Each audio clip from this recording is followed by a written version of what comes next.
Steam roller মুখ বন্ধ করে সহ্য করতে পেরেছি, কিন্তু সরওয়ারে কায়নাত আখিরে কামদার মুহাম্মদ মুস্তাফা সাল্লাল্লাহু আলাইহি ওয়াসাল্লামের অসম্মান আমরা সহ্য করতে পারবো না।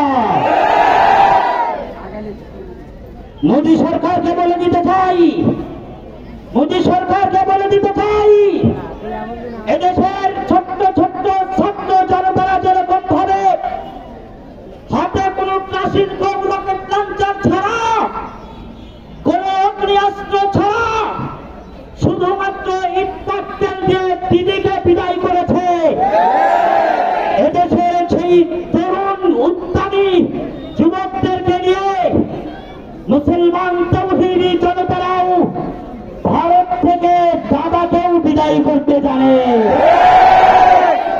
বলে দিতে চাই, এখনো সময় আছে।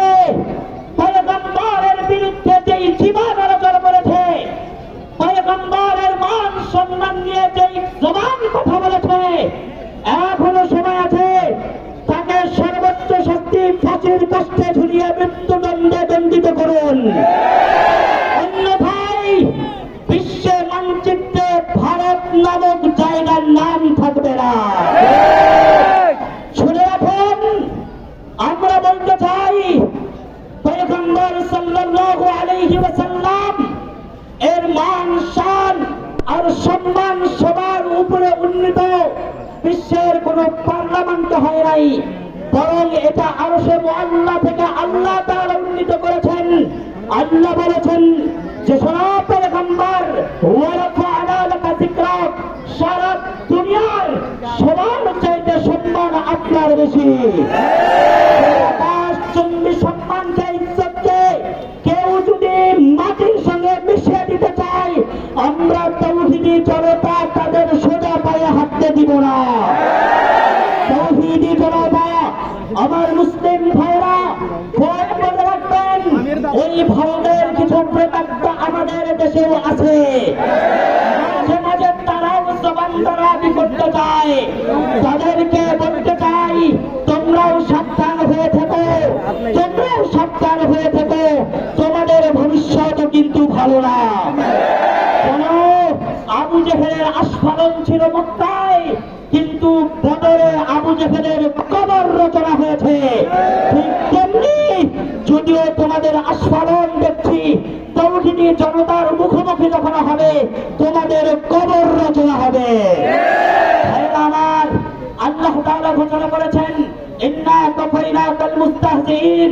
নবী শুনে রাখেন, আপনার সম্মান নিয়ে কেউ যদি কথা বলে, আপনার ইজ্জত নিয়ে কেউ যদি কথা বলে, দুনিয়ার কেউ যদি তার বিরুদ্ধে আন্দোলন না করে, আমি আসমান থেকে একাই তাকে শায়েস্তা করব।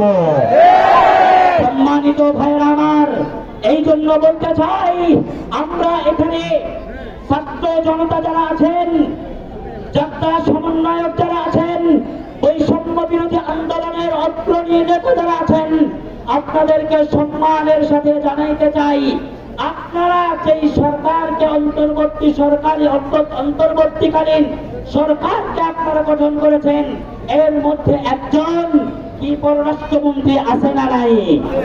এই পররাষ্ট্রমন্ত্রী পর্যন্ত আপনারা খবর জানাই দেন, পররাষ্ট্রমন্ত্রী সে যেন আগামীকালই বাংলাদেশের ভারতের দূতাবাস এম্বাসি থেকে ভারতের অ্যাম্বাসেডরকে সামনে ডাকে এবং তাকে জবাবদিহির সম্মুখীন করে। অন্যথায় বাংলার মাটিতে ভারত অ্যাম্বাসেড একটা একটা ওইটাই বাংলার মুসলমানরা খুলে নিবে, কথা ঠিক কিনা? এই জন্য আমরা একটু পরে এই মিছিল বের করবো, সুশৃঙ্খল ভাবে। এখনই না, আমাদের আমাদের আমাদের ভাইরা আমার, আমাদের বাসাবাড়ি থেকে একটা বিরাট তাওহীদি জনতা মুসলমানদের একটি বড় মিছিল আসতেছে।